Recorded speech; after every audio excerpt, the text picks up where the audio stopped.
I know what you're thinking. Sam's taking over. No, it's thank you for being here today, and happy 4th of July. Really, happy 4th of July. Think about it. You're making history by watching history. It's our 250th anniversary. Who cares what's going on in D.C.? We're having our little anniversary right here. So let me start with opening prayer, please. Loving and liberating God, bring us to attention in spirit and truth. Move us beyond flags, fireworks, slogans, and appearances. Teach us what freedom requires. Give us the courage to serve, the discipline to grow, the humility to ask for help, and the wisdom to protect what you have entrusted to us. May our highest allegiance always be to you. Amen. St. John, Galatians gives us a mission statement for today. For all of you, it's a call to freedom. Brothers and sisters, not only your freedom is an opportunity for self-indulgence, but through love to become servants of one another. And Paul doesn't waste words, does he? He tells us what freedom really is. We're not invited to admire it. We're not asked to decorate it. We're not told to celebrate only when it's convenient. We are called, all of us, to freedom. But Paul gives us a warning right away. Do not use freedom as an excuse for self-indulgence. In plain language, freedom is not permission to do what you want and call it liberty. Freedom isn't selfishness. Freedom is not entitlement. It's not passivity, and it's not waiting for someone else to carry the mission while we're all enjoying the benefit. Christian freedom has a purpose. That purpose is love. And that love becomes service. So Paul says, through love, servants to one another. Love becomes servants to one another. That may sound like a contradiction, but Paul says we're free and then tells us to serve. And that sounds like a discipline from the gospel itself. In Christ, we are not freed so that we can become arrogant, isolated, or indifferent.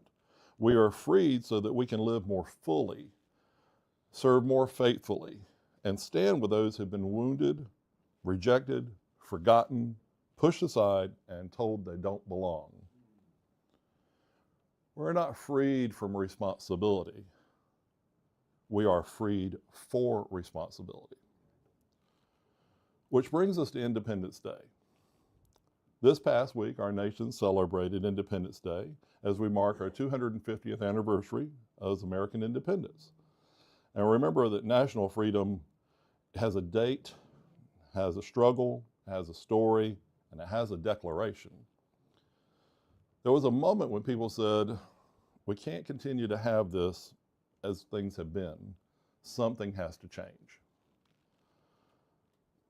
But today I want to ask you a more personal question. When is your Independence Day? It's not one on the calendar, not one marked by fireworks and not wrapped up in red, white, and blue. Your Independence Day. When did you stop living in fear? When did you stop waiting for someone else to carry what God was calling you to carry? When did you stop blaming others and start taking responsibility? When did you stop confusing help for helplessness? When did you stop confusing service with exhaustion? And when did you realize that freedom was not something the nation endures or declares, but something that the soul develops? Every nation has a history, and every church has a history as well. But every person in this room has a history.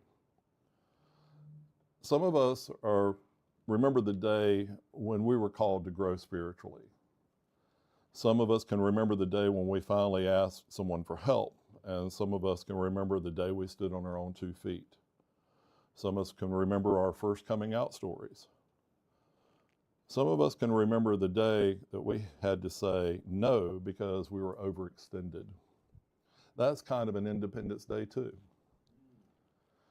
Because independent is not only an event, it's a development. It's a discipline. It's becoming. As we celebrate Independence Day, let's not forget that a few days ago we just concluded Pride Month. That too matters. If Independence Day asks us what we think for freedom as a nation, then Pride Month asks many of us to think about what our freedom is in our own lives. Did we celebrate our own Independence Day by coming out? Did we remember to take the courage to tell others about the truth, about who we really are? Did we honor those that came out in fear and silence and danger and with or without support? Did we remember those that had never been given the chance to be open and who they are? And did we make room for those who are still finding the courage to speak their truth? As we celebrate, and did we celebrate the people that were not in LGBT, but that actually helped us support every step of the way? Did we include them? Did we thank them? Because our freedom was not carried by LGBT people alone. Many of us were held up by parents, siblings, friends, coworkers, neighbors, pastors, teachers, allies, and people of faith who chose love over judgment. They stood with us when others walked away. They defended us when others condemned us. They welcomed us when others rejected us. They were reminded, and we were reminded, that we were not alone. Coming out is its own kind of Independence Day. It's a declaration that fear does not get the final word. It's a declaration that shame does not have to govern our soul. It's a declaration that God's image in us is non-negotiable. It's a declaration that we are not honoring those that stood beside us and making sure the next generation doesn't fight every battle alone. Freedom has names, it has faces, it has scars, and it has allies. Freedom has people that stood in the gap and asked nothing in return except that we be allowed to live with dignity, truth, and love. And if we want to understand a deeper revolution, then we have to look at Jesus himself. Long before the American Revolution, there was a spiritual revolution. Jesus came in the world when there was an empire, religious gatekeeping, poverty, occupation, judgment, and fear. He came into a world where it was a minority. And the power often decided what mattered, who belonged, who was clean, who was worthy, and who could stand close to God. Jesus challenged all of that. He challenged the systems that place law above love, challenged leaders that use religion to control rather than to liberate, challenged a culture that pushed people to the margins and then acted as if God placed them there above them. He ate with the rejected. He touched the untouchables, healed those others ignored, welcomed those others condemned, spoke the power of truth, taught that the greatest among us mustn't become just servants, but must become servants. That was, in his time, revolutionary. And yes, there was betrayal. There was sacrifice, judgment, disbelief, fear, suffering, and a cross. But there were also miracles. There was healing, forgiveness, restoration, and most of all, resurrection. So there's a message so powerful that 2,000 years ago, think about this for a moment, 2,000 years ago, we're still carrying it still today. And that tells me something more about true independence. True independence is not escaping hardship. True independence is becoming faithful through hardship. True independence is continuing to love, serve, forgive, and rise anyway. And St. John's has something that we all know about that. And more than 50 years ago, a few people formed St. John's Metropolitan Community Church. They didn't do it because it was easy. They didn't do it because the world was ready. They didn't do it because every door was open. They did it because they believed God's love was wider than the people that had built it. They believed that LGBT people, rejected people, wounded people, questioning people, faithful people, and searching people needed a church to call home. They believed that they had a place where people could worship without shame, a place where people could bring their whole selves before God, a place where grace was not rationed by prejudice, a place where the gospel was not used as a weapon, but proclaimed as good news. And over 50 years, there's been struggles, disagreements, losses, disappointments, seasons of uncertainty, moments when we wondered if the church would ever survive. But look around. We're still here. Amen. We're still present. We're still serving. We're still worshiping. We're still learning, still correcting, still becoming, still independent. Not because we never struggled, because we endured. Not because we ever needed help, because we kept showing up for one another. Not because we were perfect, because God was faithful. That's a miracle too. The miracle is not only that St. John's was formed, the miracle is that after all these years, the church still has breadth, purpose, calling, and people willing to serve and believe in God is not finished with us yet. For me, Independence Day is not only national, it's personal. When I enlisted in the Army back in 1984, I entered at a time where gay was not really popular. I was forbidden to serve openly, and that was the reality. There were rules, restrictions, risks, and parts of yourself that you had to guard carefully if you wanted to serve, or you risked going to prison. But I volunteered anyway. I didn't volunteer because of my sexuality. I volunteered because I believed I was qualified to do the job. I volunteered because I believed in something that I had to contribute. I volunteered because service mattered. I volunteered because duty, discipline, accountability, and the love for country was not reserved for only some people. So in a very real way, my enlistment date back in 1984 became my own Independence Day. It was not independence without limits. It was not without strict guidelines. It was not without fear, caution, or consequence, but it was still independence. Because I made a choice. I chose to step forward. I chose to serve. I chose to be true to the part of myself that I knew I was capable, prepared, and called to something bigger than my own comfort.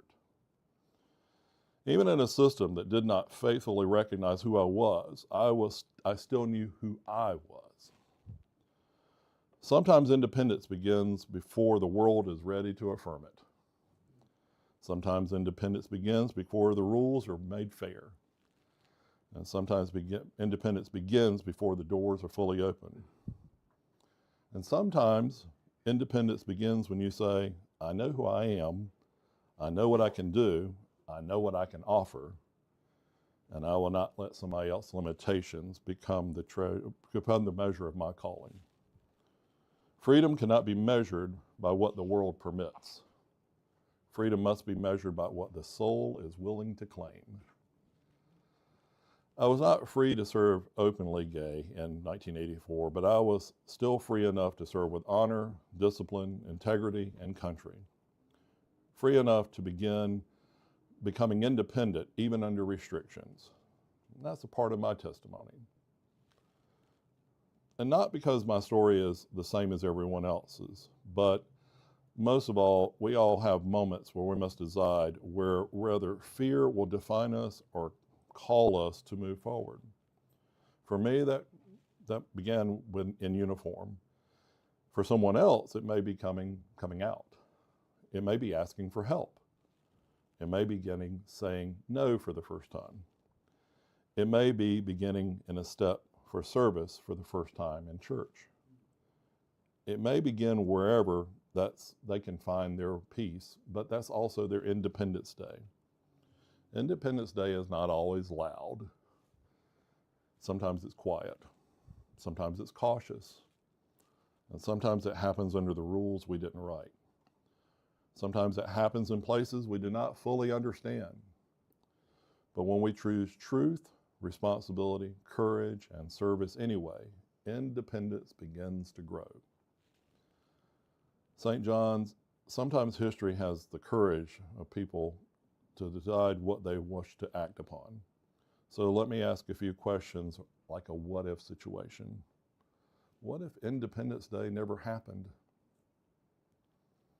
What if no one had declared that there was a different future possible? What if everyone had simply adjusted to the injustice, accepted the distant control, and decided that freedom was too costly to pursue? Where would we be today? At what point would somebody have stood up and said, enough? At what point would somebody have become the change maker for independence? Think about also this. What if Stonewall never happened? What if those brave souls had decided that silence was more safer than resistance? What if they accepted humility as the normal? What if they had to believe the lie that they had no right to stand, no right to gather, no right to dance, no right to live openly, and no right to demand dignity? The world would be very different for us all in here today. What if Troy Perry never founded MCC? Where would we be? What if he looked at rejection, exclusion, and religion and condemnation and decided, it's easier to stay quiet? What if he believed there was no room for Christianity for LGBT people? No pulpit for the wounded, no sanctuary for those pushed out, no gospel wide enough to welcome them home? This church would be a lot different, and it might not be here. What if Paul Revere decided to take the day off when the British were coming? What if he just stayed home, deciding it's not his responsibility, someone else will do it? History would be a lot different. What if Paul, in today's lesson with Galatian, had never spoken about freedom? What if we never saw that in the Bible? Our understanding of Christian freedom would be very vastly different. The church world is shaped by people who refuse to remain silent when freedom is at stake. Independence Day reminds us that freedom has to be declared, defended, and carried forward. And Stonewall reminds us that dignity sometimes begins when people stop accepting the abuse as normal. Troy Perry reminds us that the church can be born when one faithful person refuses to believe God's love is so small as human prejudice. Paul Revere reminds us that warnings only matter when someone else has the courage to sound them. And Paul reminds us that freedom without love becomes selfishness, but freedom through love becomes service. So the question for us today is, what if we never act? What if we never speak? What if we never serve? What if we never invest? What if we never make room? What if we never make it for the next generation to take over where we're leaving off today? What if we're waiting for someone else to carry the mission? At what point in our lives do we stop admiring independence and start practicing it? At what point do we stop telling stories about change makers and become the change makers ourselves? At what point what point do we stop asking, who's going to do something? And begin saying, here I am, Lord, send me. The world would be different if somebody acted, and it'll be much different if somebody acted. Our lives are different because someone acted, but the future may be different if only we act now. Freedom is preserved by people who show up. Faith is carried by people who serve. History is changed by people who decide that silence, fear, and convenience will not have the final word. So don't underestimate your part. Don't underestimate your service. Do not underestimate what God can do through one person who says, I am willing. Because in one declaration does matter. Let me repeat that again. One declaration does matter. One night at Stonewall mattered. Our church founder, Troy Perry, mattered. One riding through the streets saying the British are coming mattered. One letter from Paul mattered. One faithful congregation, disciplined enough to protect, preserve, and promote freedom through love, still matters today. Now, let me say this plainly. Independence Day ain't easy. Through my life, I've struggled, I've asked for help, I've struggled with the feeling that I couldn't always provide the same level as others. Sometimes pride got in the way, sometimes fear got in the way, sometimes I thought independence meant carrying everything on myself and never letting anyone see that weight. But over time, I learned something. Independence is not pretending you never need help.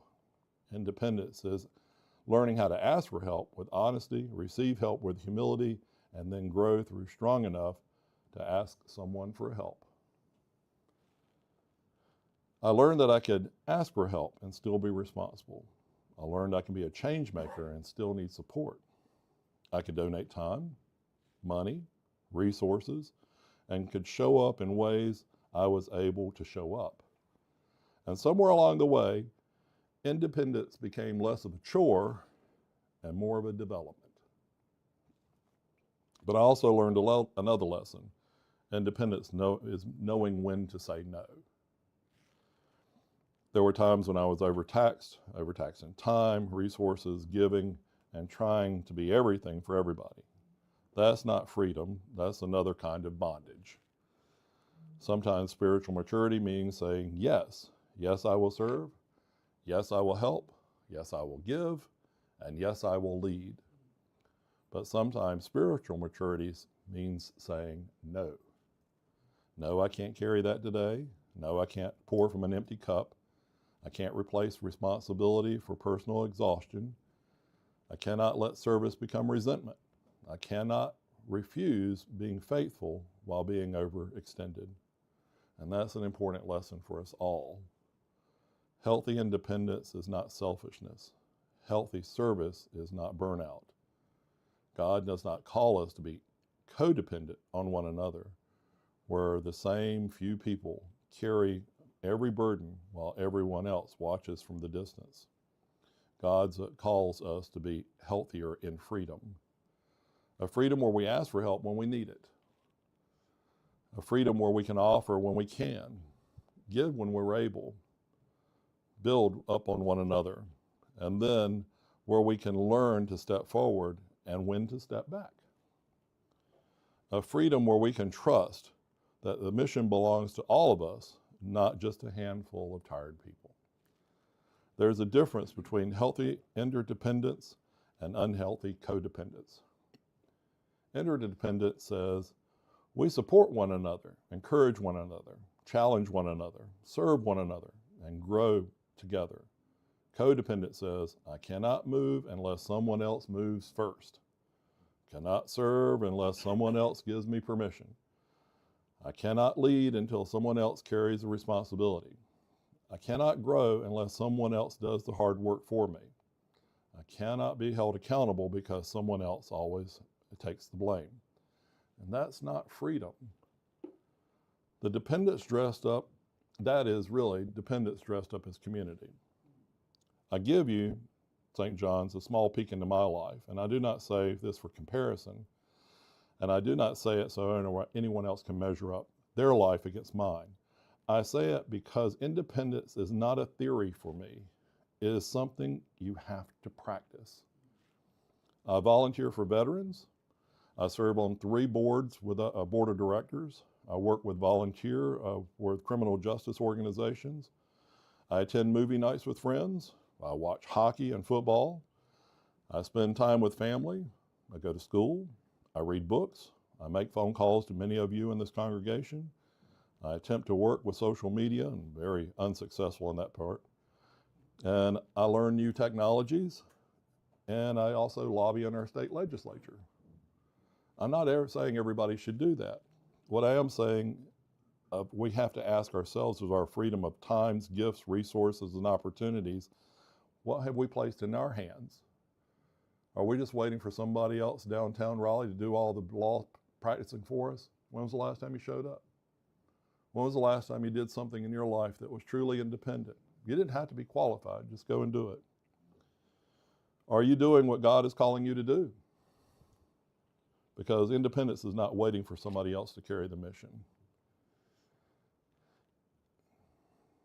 Independence is not the same as expecting people to build, repair, sustain, lead, donate, call, serve, and show up while everyone else waits for the benefit. That's not independence, that's codependence. So take a moral inventory. We're waiting for someone else to invite the younger generation, or are we willing to engage them ourselves? Are we waiting for somebody else to call the lonely when all we have to do is pick up the phone? Are we waiting for someone else to serve the community? Are we willing to be present? Are we waiting for someone else to give, or are we willing to invest? Are we waiting for someone else to lead, or willing to step forward? Are we waiting for someone else to take charge, or are we willing to become the part of change? Healthy independence says, I may not be able to do everything, but I can do something. Healthy independence says, I may need help, but I can also offer help. It also says, I may not have every answer, but I can still show up. I can grow, I can learn, I can serve, I can contribute, I can become a part of what God is building. That's not guilt, that's growth. It's not shame, it's stewardship. If we want the future generations to understand what it means to be sustainable and maintain a faithful community, we have to invest in our church. The church does not sustain itself by accident. The church does not grow by wishful thinking. The church does not remain strong because people once loved it years ago. It is sustained by people that invest in it, our time, presence, gifts, talents, resources, patience, and most of all, the willing to serve. So we invest in the church, not because we're maintaining a building or preserving a tradition. We're teaching future generations what faithfulness looks like. We're showing them what we look like. And we're showing them that freedom requires accountability. We should not take also our volunteers for granted. We also look at a volunteer army. Remember that in your history of how America was created? We should not burn them out. We should not micromanage their spirit in the drain. But yes, we need accountability. We need communication. We need expectations. We need accountability and not micromanagement. Leadership isn't control. Order is never becoming a cage that keeps people from growing. If we want mature leaders, we must help them mature. If we want faithful servants, we must form them. If we want younger people, newer members, volunteers, and emerging leaders to grow, we must give them more than just an assignment. We must give them the investment. We must give them the room. We must give them the responsibility. We must give them the support that they needed to rise. And that's how a church grows. That's how we become independent again. And that's how the mission continues. Paul gives us one more lesson. Paul worked toward the faithful goal without allowing himself to become sidelined by every competing distraction. Paul wasn't perfect. Paul had struggles. Paul definitely had opposition. He had setbacks and he had critics, but Paul understood his calling. Freedom in Christ is not an invitation to drill without purpose. It was a call to stay focused in the mission on what God has placed before him. So if that's called freedom, then we are also called into focus. Freedom without focus becomes confusion. Freedom without discipline becomes self-indulgent. Freedom without purpose becomes a distraction. And for Paul, the goal was the gospel. The goal was Christ. The goal was building communities of faith rooted in love, grace, service, and truth. And for all of us, that matters. Because if we're not careful, we can become distracted by personalities, preferences, control, conflict, and what used to be and what didn't go our way, or waiting for somebody else. But Galatians sends us back to, you were called to freedom. And that freedom is fulfilled by love and becoming servants to one another. That's the goal. Not the convenience, not comfort, not control, not personal recognition, not winning every disagreement.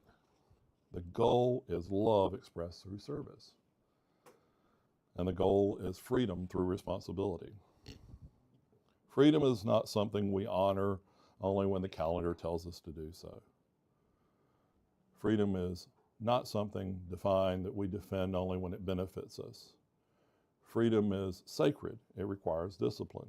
It requires us to protect it, preserve it, promote it, not just once a year, not when the fireworks just light up the sky, not when patriotic music plays, and not when the crowds are watching, but every day in the choices we make, the people we serve, and the truths we tell, and the justice we seek, and the responsibilities we accept.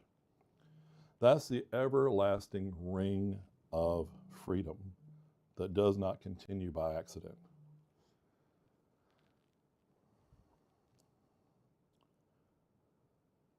But freedom is protected with discipline, preserved with courage, promoted through love, and living witnesses. That is the freedoms that Galatians has called us to. Not the freedom of self-indulgence or convenience, love, but the freedom through love, the freedom through service, and the freedom through responsibility. So as we leave this Independence Day, remember this.